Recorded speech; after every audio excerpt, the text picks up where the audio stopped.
Hello, ladies and gentlemen, and welcome once again to our virtual classroom.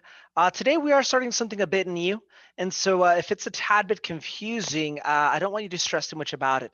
Worry more about whether or not you can follow along with what I'm saying, and less about whether or not you could do this on your own. I don't necessarily expect you to be able to do this on your own yet, but I do expect you to be able to understand at least some of the scenarios. So let's get started. Let's go straight into our notes. And again, as always, sorry, let me share my screen. As always, I recommend that you pause the video and copy things down and then continue. And if ever I get into something you haven't copied down, pause it, maybe rewind it a little bit, and then follow again through with it. By the way, as far as the assignment, it is a very small assignment. It's just questions 9, 13, and 14.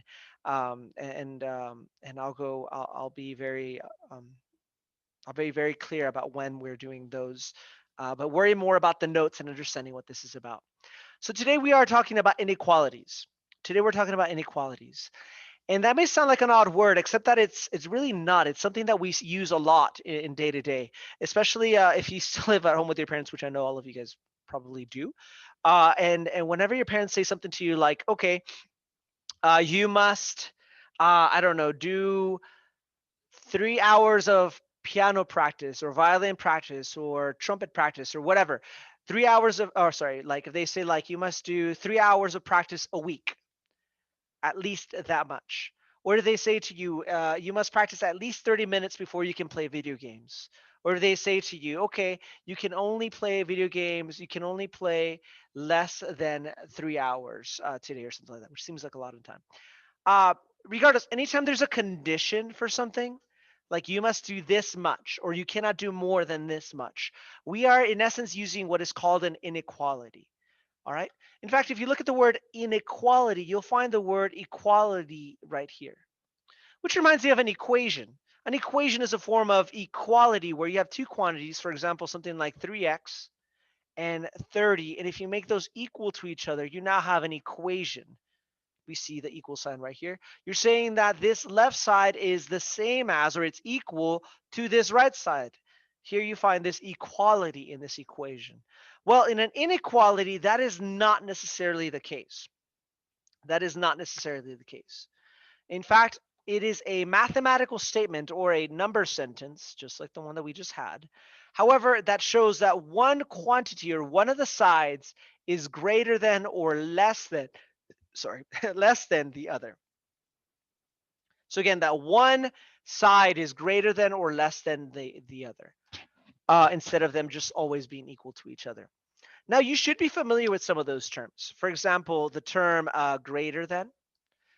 You might say greater than or more than. Your parents might say you must practice your practice time, whatever you practice, whatever that is, that must be more than 30 minutes. That's an inequality, right? If maybe something like less than, they might say, okay, you can only hang out with your friends, you can only talk with them on Zoom or something for less than 2 hours or something like that. I don't know. I'm just making this stuff up as I go. Um, Greater than or equal to. Um, I don't know. I'm trying to think of an example. So these first two are two that you probably have seen already. But this bottom one, greater than or equal to, it may seem a bit odd, but it's actually, again, something that we use all the time. Your parents might say, okay, you must practice at least 30 minutes. So that means that if you practice exactly 30 minutes, you're fine. That's what that means. Your practice time can be more than 30 minutes or it can be exactly 30 minutes. That's what more than or equal to or greater than or equal to might mean. Whereas less than or equal to might be something like, I don't know, if, I don't know, you must play less than you can play at most. I'm trying to think of something. At most 3 hours. I don't know. Your parents might say your playtime, your video game playtime, which can be anything as long as it's less than or equal to 3 hours. It just can't be more than 3 hours. So as you can see, this is just a set of conditions. It's a set of conditions, and we're going to see a whole bunch of different examples. So I don't have to try to think of them on the fly, right? But yes, these are the symbols that we are going to be using today. Technically, there's one more symbol, and that is the not equal to symbol. It's just an equal sign with a line going right through it. It's another inequality symbol that you will see. We will be using it, but not today, and we're not going to use it very often in this class. All right, so let's continue. Let's look at some of these examples. And in fact, this very first example that you see right here is actually number 9. So that's your first homework problem, just this top one. So this one reads, the captain must be at least 23 years old. The captain must be at least 23 years old. So if you notice, we're talking about somebody's age. Let me give you some context behind this. Let's say that somebody wants to be promoted to a captain as they pilot planes. That's what we're talking about. A captain that pilots planes, and they want to be promoted, and they look at the requirements, and the first requirement is that the captain, if you want to be a captain, you must be at least 23 years old. So obviously, we're talking about the age of the applicant, the pilot's age. That is what our variable is. That is what we're trying to what we're talking about, right? And let's look at some of the keywords right here. The captain must be at least 23 years old. In other words, though, when we consider the captain's age, so that's going to be the age, okay? So that can be a whole bunch of different numbers, right? It doesn't matter what it is, as long as his age is greater than 23, because 23 is the least, right? So his age has to be, he cannot be a captain if he's younger than 23, so the age has to be greater than 23, and it could also be exactly 23. So the captain must be at least 23 years old means that he could be exactly 23 years old, or he can be older than 23 years old. This would be my answer to number 9. The age is greater than or equal to 23. Think about it, though. That could be many different ages. I mean, the captain obviously could be 23 years old. He could be 24. He could be 25, etc. But instead of writing down all the different ages that he could be, I can just write this statement. Well, his age must be greater than or equal to 23. Because he could also be 37. He could also be 42. He could be 58. In theory, he could also be 99. Any of these technically work, I guess, if we just go by that, as long as the age is greater than or equal to 23. So again, the age is greater than or equal to 23. All right, let's try another one. He must have, so again, the second requirement is that he must have a minimum of 1,500 hours of flight experience, is what it's talking about. So a minimum of 1,500 hours. So we're obviously, our variable here is going to be the hours that he has of experience. And that can be anything as long as, well, we have to compare it. Notice how in both of these scenarios, I start off with a variable and then the number that we're identifying. Over here was 23 years old. Over here, it's 1,500 hours. All right. So a minimum of 1,500 hours. So ask yourself, can they have less than 1,500 hours? Would that make sense for him to have less than 1,500 hours of flight experience? No, it wouldn't. What about more? Can they have more than 1,500? I would assume so. I think that's even better, right? If they have maybe 1,600 or 2,000 or 3,000. Okay. Now, can they have exactly 1,500? Can it be equal to 1,500? Yes, because that's the minimum. That is the base amount. If they hit 1,500 hours, they're good to go. And so then that's how we would write it at X, which again, that means the flight hours must be more than or equal to 1,500. The next one. Pilots can fly a maximum of 100 hours. Notice how maximum is the opposite of minimum. If minimum meant at least, notice how both the first one and the second one both have to do with minimums, at least, and they had the same symbol, basically. This is maximum of 100 hours. In other words, the flight time, in this case, I'm comparing the flight time to 100 hours. Ask yourself, can you have more than 100 hours? More. If 100 is the max, can you go more than the max? No, so it has to be obviously less than the max if 100 is the max.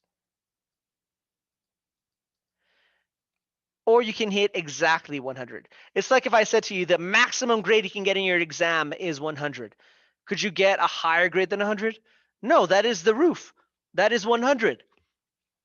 Can you get exactly 100? Yes, you can meet the maximum, but you cannot exceed the maximum. Otherwise, it's not the maximum. Very good. So yes, that's like saying at most. If minimum is at least, maximum is at most. And most means the absolute highest.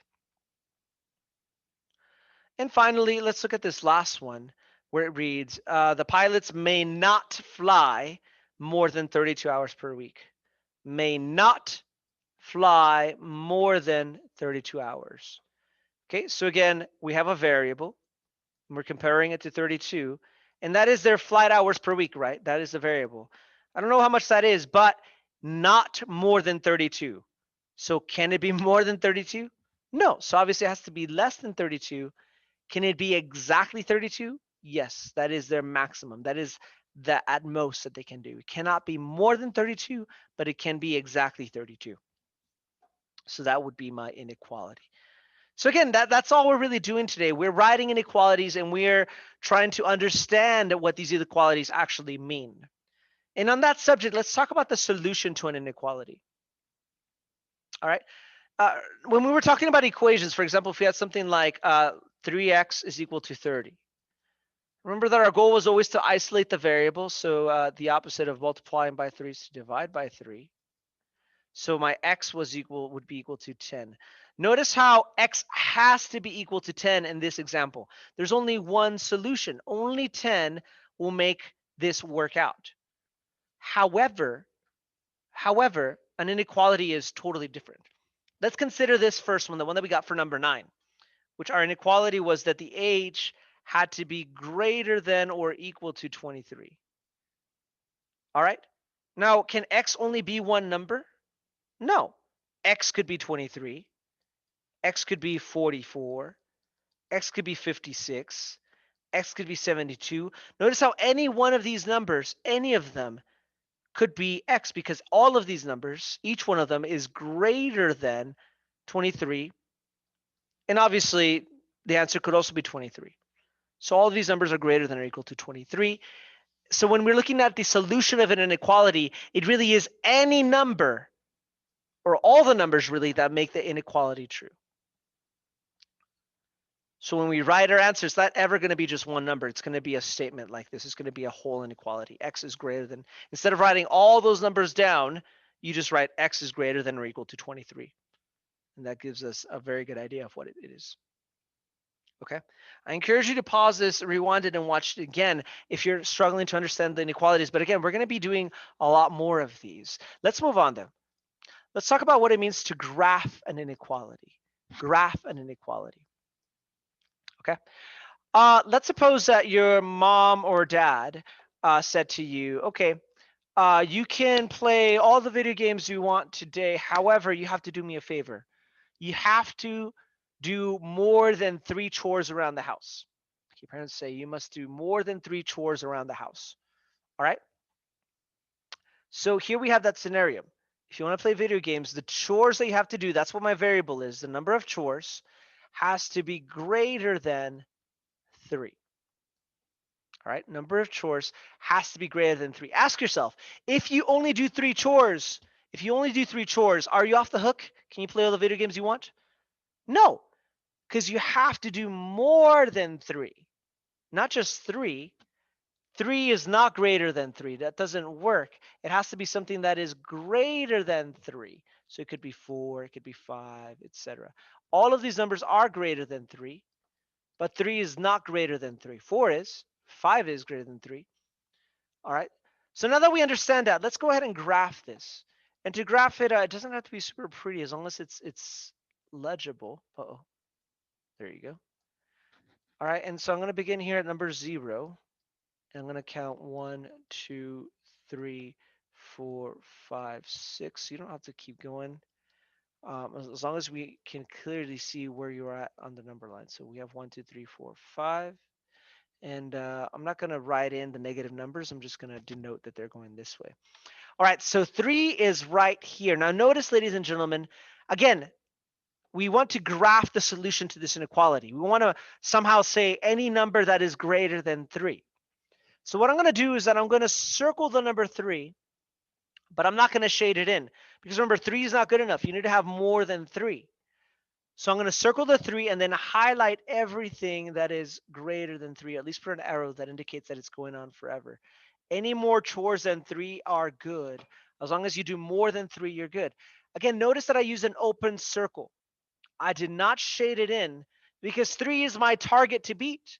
I need to do more than 3. That is my target to beat, but 3 is not good enough. That is not included in the solution. Let's compare that with the next one. Well, what if your mom was like, you know what, you've been good. All right, do at least 3 chores. If you do at least 3 chores, you can play all the video games you want today. So here's our inequality. X has to be greater than or equal to 3. So in other words, if you do exactly 3 chores, that is at least 3. You met the minimum. You are now good to go. You see the difference. Well, let's see what that looks like when we graph these. Let's make another number line. You can notice that these two are going to be very similar. All right, again, I'm going to mark my 0. And then we have 1, 2, 3, 4, 5, and 6. Remember these 2, 3, 4, 5, and 6. And then I'm going to just mark my negatives just for the sake of having a more complete number line. Now, is 3 good enough? Will 3 chores meet this criterion? Will it meet this condition? Yes. 3, if you do 3, you are good. So I'm going to not only circle the 3, but I'm going to shade it in because 3 is not only my target to beat. If I hit 3, I am good. So I'm going to leave it with a closed circle, and then I'm going to draw I'm going to shade in everything higher. I'm going to draw a line that's going to indicate anything higher than 3 also works. Now notice the difference between this number line on top and this number line on the bottom.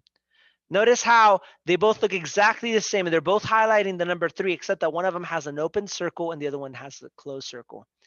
So whenever x has to be greater than 3, then I can't include 3. So I'm gonna draw a little circle, a target, a force field, if you will, around 3 because I'm not touching a 3, but that's my target, and anything greater than 3 is good. But down here where we said that 3 chores was enough, we had to do at least 3. If we did 3, we were good. We could do more if we wanted to.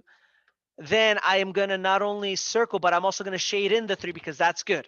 That is not just a target to beat, that is a target to get. Once I do 3, I'm good.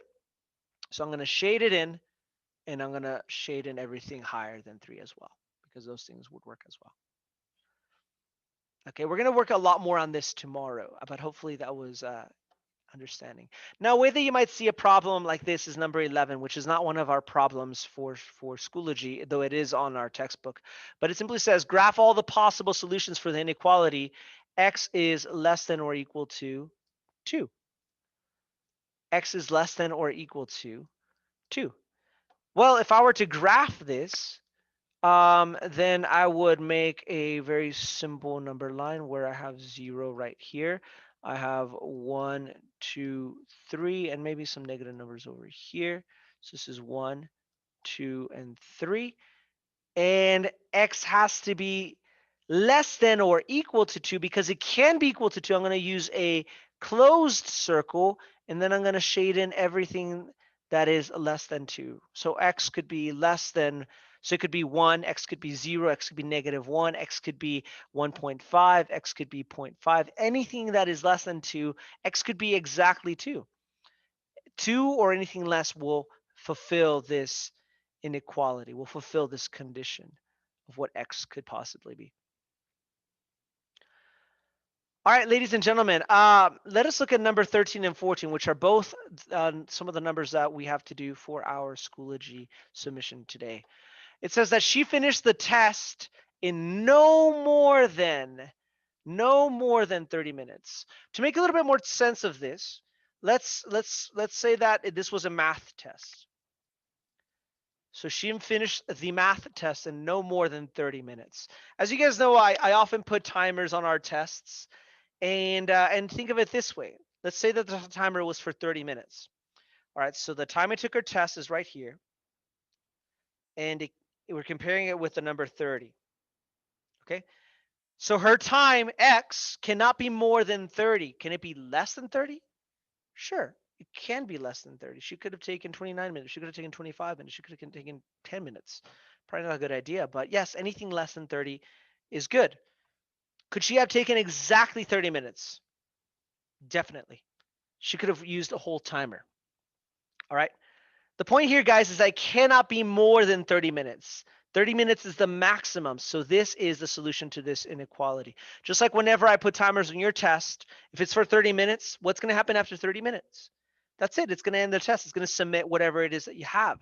So in the same way, her time in the test could be anything as long as it's less than or equal to 30. And then number 14, which we already did actually, the captain must have a minimum of 1,500 hours of flying experience. Remember, a minimum means at least. All right. So that means I'm comparing the flight experience to 1,500. If that's the minimum, that means that she has to have that much. So she can go in with 1,500, or she can have more than that. X can be greater than or equal to 1,500. All right. All right, ladies and gentlemen, I hope this was helpful. Again, we are just beginning something new, so I hope you're not stressing too much about it, and I will see you soon.